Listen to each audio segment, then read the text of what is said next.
자, 이 교시에는요, 이 군사 변혁이 등장하게 된 배경하고, 그리고 이 군사 변혁이 결국은 정보혁명이라는 어떤 과정을 통해서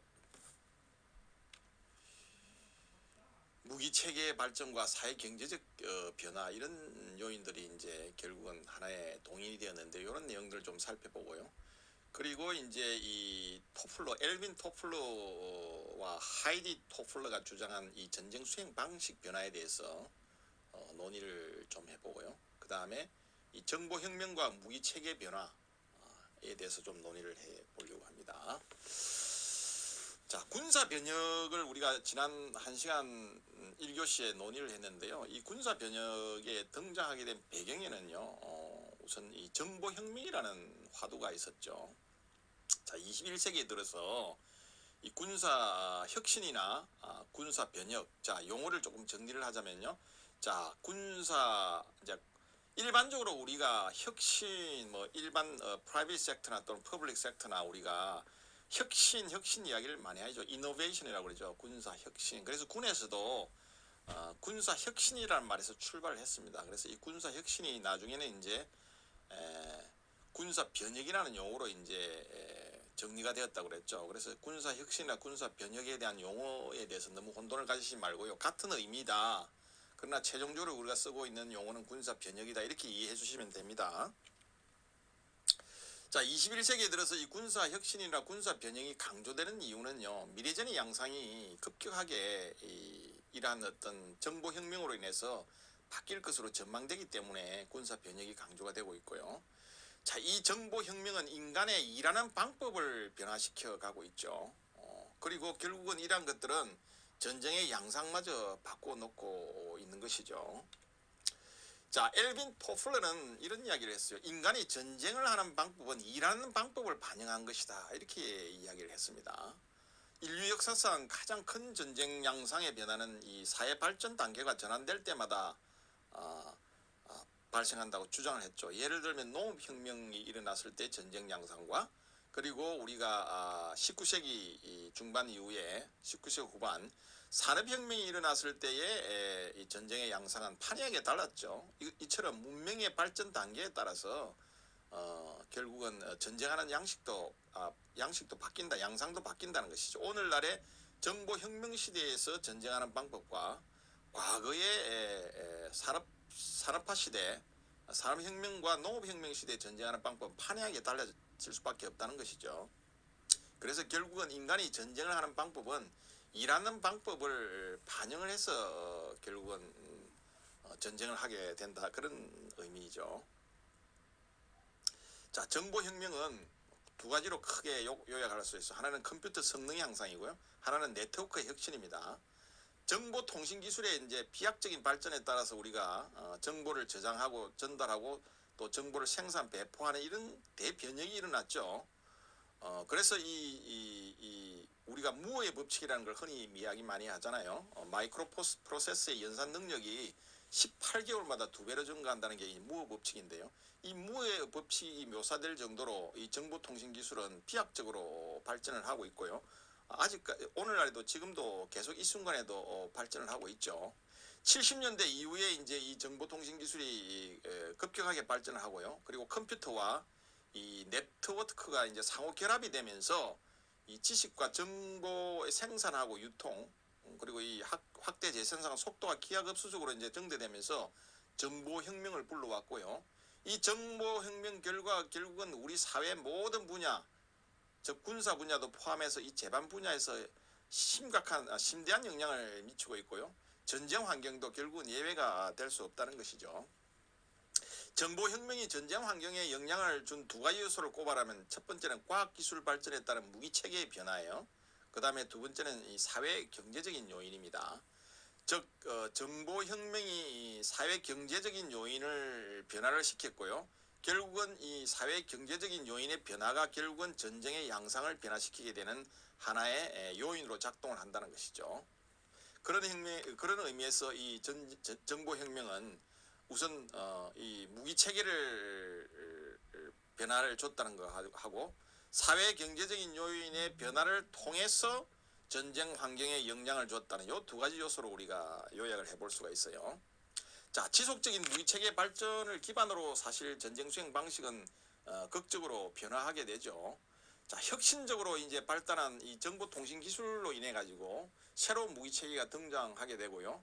기존의 이제 이 무기체계 운영 방식도 혁신적으로 변화하게 되죠. 그러다 보니까 결국은 새로운 전쟁 양상을 이 등장하게 되고요. 모든 전쟁은 이 전쟁이 발생하는 사회의 경제적 기반에 영향을 받게 되어 있는 것이죠.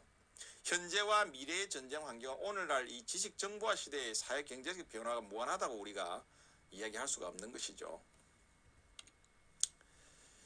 자, 이 무기 체계와 관련된 이 과학 기술의 발전은 결국은 전쟁 환경을 변화시키게 되는 요인이 되고요. 그리고 과학 기술의 발달로 인해서 무기 체계가 첨단화되고 과학화되는 이런 군사 변혁의 어떤 추동력으로 작용을 한다는 것이죠. 그리고 핵무기의 등장은 이 기존의 전쟁 개념을 완전히 바꿔놓는 이런 변화 요인이 되었고요. 이어서 오늘날의 정보 기술 혁명은 이 디지털 전장 개념의 등장을 불러왔다고 볼 수가 있습니다. 자, 이러한 과학기술의 발전이 전쟁 양상 변화에 미치는 영향을 분석했던 두 사람이 있는데요. 대표적인 사람이 이 이스라엘의 전쟁사학자인 이 마틴 벤 크리벨드라는 사람이고요. 또 한 사람은 러시아의 그 슬립첸코 장군입니다. 이 사람들의 주장을 잠깐 보자면요. 이 크리벨트는 이 도구의 시대, 기계의 시대, 시스템의 시대, 자동화 시대, 그리고 자동화 시대로 이렇게 크게 시대별로 분류를 했습니다. 그래서 이러한 어떤 도구의 시대로부터 자동화 시대의 시대별로 어떤 사회 경제적인 요인의 변화가 결국은 전쟁의 양상까지를 바꿔놨다는 것을 시대별로 이렇게 분류를 해서 주장을 했고요. 그래서 도구의 시대는 기원 후 1500년까지고요. 기계의 시대는 르네상스 시대 때부터 이제 산업혁명이 완료되는 시기까지를 봤고요. 그 다음에 자동화 시대는 산업혁명이 완료된 이후부터 1945년까지 시대로 구분을 했고요. 자동화 시대는 오늘날 2차 세계대전이 끝난 이후부터 오늘날까지를 이제 자동화 시기로 구분해서 전쟁 양상의 변화를 설명을 했고요. 슬립첸코 장군은 이 전쟁을 1세대로부터 6세대 전쟁까지 이렇게 분류를 했어요. 그래서 1세대 전쟁은 창이나 칼로 무장한 보병 전투, 그리고 2세대 전쟁은 이제 화약이 발명된 시기, 그래서 화약과 활강총으로 대규모 어떤 산계 대응을 통한 용병술의 어떤 전쟁 양상을 2세대 전쟁이라고 구분을 했고요. 3세대 전쟁은 이제 총하고 야포가 개발되면서 이제 사거리가 확장이 되죠. 그래서 대폭 이제 사거리와 정확도가 확장이 되다 보니까 결국은 대병력에 의해서 총과 야포로 전쟁을 하는 이 시대를 우리가 3세대 전쟁으로 구분을 했고요. 그리고 이제 이어서 전차와 전투기, 그리고 여러 가지 통신 수송 수단이 발달됨으로 인해 가지고 화력과 기동력이 이제 대폭 향상이 되었죠. 그리고 전장 공간이 육군과 해군, 공군으로 이제 확장이 되었죠. 이 시대를 우리가 4세대 전쟁이라고 그러고요. 그 다음에 이어서 이제 핵무기가 개발이 되고 또 탄도 미사일이 개발되면서 공포의 균형 시대를 맞이했던 시대를 우리가 5세대 전쟁으로 구분을 했고요. 이어서 정보 지식, 정보혁명으로 인한 오늘날의 세대를 6세대 전쟁으로 분류를 했어요. 그래서 오늘날의 이 6세대에는 정밀 유도무기와 스마트 폭탄이죠. 그리고 지휘 통제 통신의 획기적인 발전, 그리고 WMD 무기와 어떤 대량 파괴를 하지 않고 원거리에서 적과 접촉하지 않은 상황에서 정밀 타격을 하는, 즉 필요한 어떤 부분, 민간인의 피해 없이 적의 핵심 목표만 정밀하게 타격하는 이러한 어떤 개념, 전쟁하는 개념, 깨끗한 전쟁의 개념이죠. 이 전쟁의 개념이 6세대 전쟁입니다. 그리고 이제 우주 공간으로 확대가 되고 오늘날에는 이제 사이버 공간으로까지 확대가 되죠. 그래서 육해 공군이라는 어떤 4세대 전장에서 우주와 사이버로까지 확대되는 이런 시대를 우리가 6세대 전쟁으로 이렇게 분류를 했습니다. 자, 앞에까지 이야기한 것은 이제 과학기술의 발전으로 인해 가지고 무기체계의 어떤 발전 양상을 우리가 한번 살펴본 것이고요. 그 다음에 이제 결국은 이 정보혁명이 결국은 사회 경제적인 환경을 바꾸어 놓았죠. 그래서 이 사회 경제적인 환경이 변화됨에 따라서 결국은 전쟁 양상에 지대한 영향을 주게 되는 것이죠. 자, 엘빈 토플러가 앞에서 이야기했다시피 전쟁 수행 방식은 결국은 일하는 방식을 반영하는 것이라고 그랬죠. 그래서 사회 경제적인 환경이 변화가 되게 되면 결국은 일하는 방법이 바뀌고요. 이 일하는 방법이 바뀌게 되면 결국은 전쟁 양상에 영향을 미치게 된다는 것이죠. 그래서 전쟁 상황이 발생하는 이 사회 경제적인 환경은 전쟁 발발의 원인과 수단에 영향을 줄 수밖에 없겠죠. 자, 이 사회 경제적인 환경에 따라서 여러 가지 가치, 사람들이 추구하는 가치가 결정이 되고요. 이 가치를 얻기 위해서 결국은 전쟁이라는 게 일어나는 것이죠. 무력 충돌이 일어나는 것이고요. 이러한 과정이 하나의 전쟁이라고 볼 수가 있는 것이죠. 자, 우리가 국가 이익, 국가 이익과 우리가 국가 안보를 논의한 첫 주에 이런 논의를 많이 했죠. 가치라는 게 무엇이냐. 그리고 가치를 더욱더 구체화시킨 게 이익의, 국가 이익의 개념이다. 이런 논의를 많이 했죠. 가치라는 것은 우리 민족이 어떤 공통적으로 어떤 지키고자 하는 하나의 유산, 문화, 언어, 역사 이런 걸 우리가 가치죠. 이런 것을 우리가 지키기 위해서 결국은 우리가 노력을 하는 것이고요. 이러한 가치를 결국 구체적으로 표현한 것이 우리가 국가 이익이라고 그랬죠. 결국은 국가 이익을 지키기 위해서 우리가 안보를 하는 것이고요. 이 안보를 지키기 위해서 여러 가지 이 수단이 있지만 전쟁이라는 것은 결국은 무력으로 결국은 우리의 이익을 지키는 행위가 전쟁이라고 할 수가 있죠. 물론 전쟁이 일어나서는 안 되겠죠. 전쟁 이전에 전쟁을 억제하는 것이 가장 우선이고요. 만약에 억제 실패했을 때는 결국은 무력으로서라도 우리가 우리 가치를, 즉 우리 국가 이익을 지켜야 되겠죠. 이게 바로 전쟁이죠. 그래서 사회 경제적인 환경이 바뀌면 사람들의 가치가 바뀌죠. 그럼 이 사람들은 자기의 가치를 누구나 지키고 싶어 하죠. 이 가치를 지키기 위해서 결국은 전쟁이 일어나는 것이죠.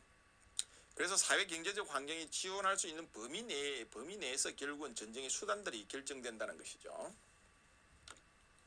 자, 엘빈 토플러는 우리가 여러분들 여러 미래학자들이 21세기의 사회창을 예측을 했습니다. 좀 간단하게 짧게 좀 살펴보겠습니다. 우선 엘빈 토플러는 여러분들 뭐 잘 아시다시피 제1의 물결, 제2의 물결, 제3의 물결로 이렇게 미래를 예측을 하면서 제3의 물결, 즉 third wave를 정보혁명이라고 봤죠. intelligence revolution이죠.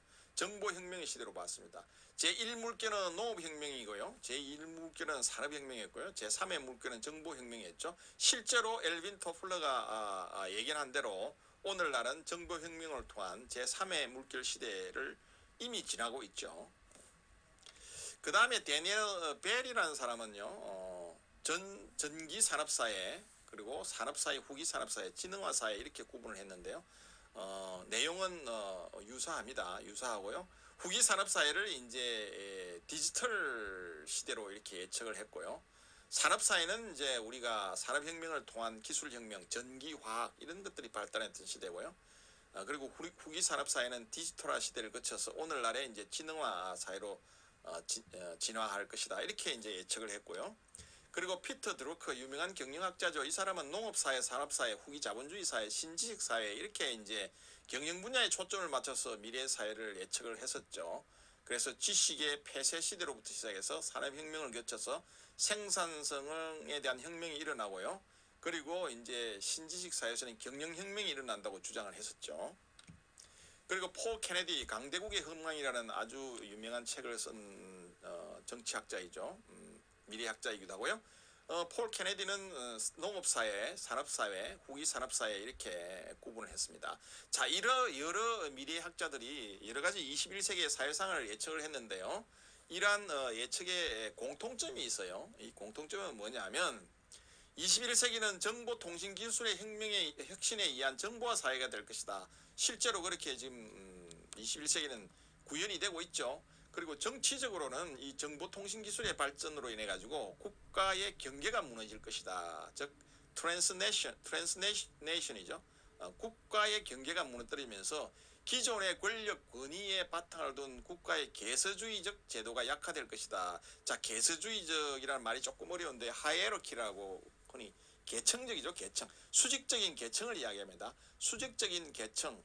즉 상하 간의 어떤 질서 이런 걸 이야기하죠. 이 하이에르키가 무너진다는 거예요. 자, 이 국가의 경계가 무너뜨려진다는 것은 우리가 유럽을 여행하면 피부로 느낄 수 있습니다. 우리가 유럽을 여행하면 국가 간의 경계가 없다는 게 느껴지죠. 그래서 휴대폰에 보면 이제 여기는 이제 여기부터는 독일 땅입니다. 여기부터는 뭐 체코 땅입니다. 여기부터는 이태리 땅입니다 하고 이렇게 휴대폰에 이게 문자가 뜨죠. 이런 것처럼 국경선이 없는 거죠. 하나의 물리적인 선이 없는 것처럼 국가의 경계가 무너진다는 그런 물리적인 경계도 없어질 뿐만 아니라 여러 가지 어떤 제도상의 경계 이런 것들이 무너진다는 것이고요. 그런 의미죠. 그 다음에 네트워크가 발달됨으로 인해 가지고 사회 조직에 엄청난 변화가 생긴다는 것이죠. 오늘날 우리가 일하는 방법도 이 네트워크로 인해 가지고 엄청나게 일하는 방식도 바뀌었죠, 사실. 그래서 이러한 것들을 전체적으로 요약해 볼 때요, 이 저명한 미래학자들이 예측하는 하나의 공통점을 전체적으로 요약해 볼 때 21세기는 정보혁명으로 야기된 이 지식정보화 사회가 도래함에 따라서 경제적인 차원에서 이 탈대량화 그리고 탈집중화 세계화 현상이 가속화되고요. 그리고 정치적인 면에서는 탈이데올로기화가 이루어지고요. 국가 권력이 약화되고 국가 이외의 비국가 행위자들이 등장하고 사회 조직적인 차원에서도 사회가 다원화되고 분권화되고 개인화되는 이런 현상이 심화될 것이다 라는 게 미래학자들이 주장한 공통점이라고 우리가 볼 수가 있습니다. 사회 경제적인 변화, 지금까지 우리가 논의한 이 사회 경제적인 변화, 그럼 과연 전쟁 환경에는 어떤 영향을 줄 것인가라는 여기에 보면 엘빈과 하이드 토플러 두 사람이 부부입니다. 이 사람이 전쟁과 반전쟁이라는 책을 썼죠. War and Anti-War라는 책을 썼는데 여기에서 이제 21세기 전쟁은 제3물결 앞에서 엘빈 토플러가 미래를 1, 2, 3물결 농업혁명과 산업혁명과 그 다음에 정보혁명을 이렇게 구분했죠. 이 3물결 전쟁을 개념화해서요. 그래서 역사적으로 이 3물결 전쟁에서 전쟁 수행 방식이 그 시대의 어떤 경제 방식을 반영한 것이다 이렇게 주장을 했죠. 결국은 이 사회 경제적인 변화가 결국은 전쟁 환경을 바꿔놓는다는 이야기예요. 그래서 제1물결의 농업경제 시대에서는 전쟁하는 양상도요, 군대가 임시방편으로 구성된 군대라는 것이죠. 왜냐하면 농사를 지어야 되니까요. 농사를 지으면서 결국은 전쟁이 일어나면 결국은 그때 병력을 임시로 모아야 되는 것이죠. 그리고 표준화되지 않은 무기, 농업경제 시대에서 우리가 오늘날 산업혁명이 일어나기 이전에 어떤 대량 생산 이런 게 불가능했기 때문에 결국은 손으로 무기를 만들어야 돼, 제작했어야 되겠죠. 그러다 보니까 결국은 무기가 표준화될 수가 없죠. 결국은 뭐 칼이나 도끼, 창 이런 어떤 권력과 완력에 의한 근접전투 중심의 어떤 전쟁이 바로 제1물결의 농업 경제 시대에 우리가 전쟁 양상이라고 볼 수가 있고요. 그리고 제2물결 전쟁, 즉 산업혁명으로 인한 제2물결 시대는 이제 산업혁명으로 인해 가지고 앞에서 이야기한 국민국가의 형태가 갖춰졌죠. 즉 나폴레옹 이후로 징집 제도가 생기면서 국민들을 전쟁에 동원할 수 있는 대량 징집이 가능해진 것이죠. 그래서 전쟁이 이제 제한 전쟁에서 무제한 전쟁으로 이렇게 변화가 되고요. 결국 국가가 전쟁을 치르기 위해서 국민들을 소집을 할 수가 있는 그런 시대가 되었기 때문에 이 시대에는 전쟁이 무제한 전쟁으로 이제 변화가 됐고요. 결국은 산업혁명으로 인해 가지고 기술이 발달하면서 대량 생산이 가능해졌죠. 그렇기 때문에 무기도 표준화된 무기를 생산하는 게 가능해졌다는 것이죠. 그리고 산업혁명으로 인해서 군대 조직이나 군사훈련, 교리에 상당한 영향을 미치게 됐고요. 그리고 전문 직업 장교단이 탄생을 하고 이 장교단에 의해서 상비군을 운영하는 개념으로 전쟁의 양상이 바뀌었다는 것이죠. 그리고 대량화된 어떤 표준화된 어떤 무기를 통해서 무기의 치명도가 높아지고 그리고 병력도 징집이 가능한 어떤 국민군의 군대를 시민군의 군대, 국민군의 군대를 상비군의 군대를 띄면서 결국은 조직화된 어떤 조직에 의해서 전쟁이 수행됐기 때문에 총력전과 대량 파괴 전쟁 수행 개념이 가능했던 시기가 바로 제2물결 시대의 전쟁 양상이었다. 이렇게 엘빈과 하이드는 설명을 하고 있습니다. 그 다음에 오늘날 제3물결 시대의 정보혁명이라는 전쟁 양상은요, 지식이 전쟁의 승패를 가르는 핵심 요소라고 주장을 했습니다. 즉 C4ISR 즉 우리가 지휘 통제 통신 수단이고 ISR은 우리가 Intelligence Surveillance Reconnaissance라는 약자예요. 정보 감시 정찰이라는 뜻입니다. 정보 감시 정찰이고 C4는 이제 우리가 커맨드 앤 컨트롤 컴퓨터의 약자 지휘 통제라고 우리가 볼 수 있습니다. 지휘 통제 정보 감시 정찰 이렇게 우리가 구태여 번역을 할 수가 있겠네요. 이러한 C4ISR 시스템을 통합해서 결국은 정보를 수집하고 분석하고 배포하고 또 적의 지휘 통제 통신 수단을 파괴하고 와해함으로 해서 적을 우리가 굴복시킬 수 있는 새로운 어떤 전쟁의 개념이 생겨날 것이다. 이렇게 토플러가 예견을 하는데 실제로 이것은 이미 구현이 되고 있죠. 지금 이 이야기는 전쟁과 반전쟁에서 토플러 부부가 주장했던 내용인데 실제로 오늘날 90년대 후반에 이라크전에서 이게 구현이 되었죠. 우리 CNN에서 이라크의 전차가 사막에서 정밀 폭탄에 의해서 미군의 ISR 자산과 타격 수단이 결합이 된 어떤 복합 체계에 의해서 후세인의 전차가 괴멸되는 이런 장면들을 우리가 CNN을 통해서 생생하게 우리가 목격을 했었죠. 이런 것들은 바로 지식이 전쟁의 승패를 가르는 핵심적인 요소라고 주장했던 이 토플러와 하이드의 주장을 실제로 구현한 그런 개념이라고 볼 수 있었죠. 그래서 파괴에 있어서도 과거처럼 이물결 시대 전쟁처럼 이제 탈대령화 현상이 보편화됐다는 것이죠. 그러니까 내가 타격하고 싶은 목표만 골라서 타격할 수 있다는 것이죠. 지식으로 무장한 지식 전사가 필요하다고 그랬는데 사실 오늘날 지식 전사가 이미 운용이 되고 있죠. 여러분들 헬멧에 보면 여러 가지 감시 수단, 그 다음에 총에도 여러 가지 과학화된 어떤 무기가 장착된 이런 우리 지식 전사가 이미 우리 한국에서도 지금 사실 구현이 되고 있고요. 미국은 물론이고요. 이 지식 전사가 실질적으로 지금 운용이 되고 있죠. 이것을 이제 토플러는 그 이전에 훨씬 전에 사실 예견을 했었던 것이죠. 그리고 전쟁의 규모가 축소가 되고 이제 전쟁이 독립성과 융통성이 정대된 이런 군조직으로 이제 탈바꿈한다는 것이죠. 그래서 우리 국방계획에서도 사실은 과거에 덩치 큰 어떤 군대에서 경량화되고 기동성이 강하고 화력이 정대된 이런 기계와 기갑부대로 지금 다 탈바꿈을 하고 있죠. 이런 것이 바로 독립작전이 가능하고 그리고 부대의 운용에 대한 융통성이 증가된 이런 어떤 군조직으로 지금 실제로 바뀌어가고 있죠. 그리고 전쟁의 수행 개념도 네트워크가 된 시스템 중심의 전쟁, 우리가 흔히 이야기하는 NCW라고 합니다. 네트워크, 그죠? Centric Warfare, NCW 이렇게 이야기하는데요. 이런 EBO나 NCW와 같은 이런 네트워크가 된 시스템 중심의 전쟁이 실제로 구현이 되고 있고요.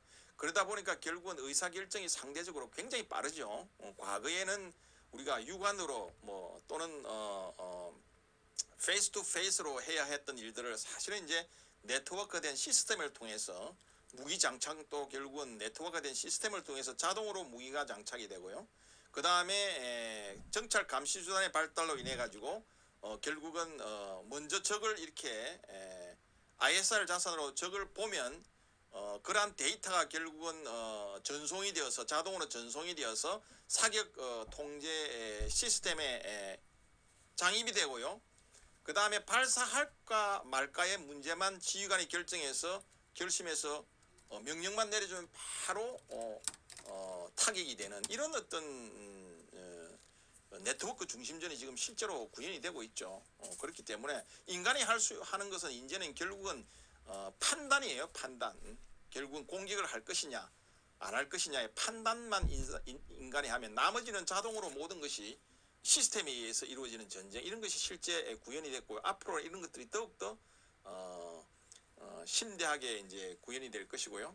그래서 과거처럼 이제 어떤 대량 어떤 파괴의 어떤 개념에서 선별적인 어떤 선택에 의한 어떤 타격과 그 다음에 대량 파괴보다는 이제 민간인의 피해도 상당히 줄어가면서 내가 보고 싶은 것을 다 보면서 그 다음에 내가 타격하고자 하는 것만 정밀하게 타격하는 이런 개념으로 이제 전쟁이 이미 양상이 변하고 있고요. 앞으로는 더욱더 그러한 것들이 발전된 것으로 이렇게 얘기는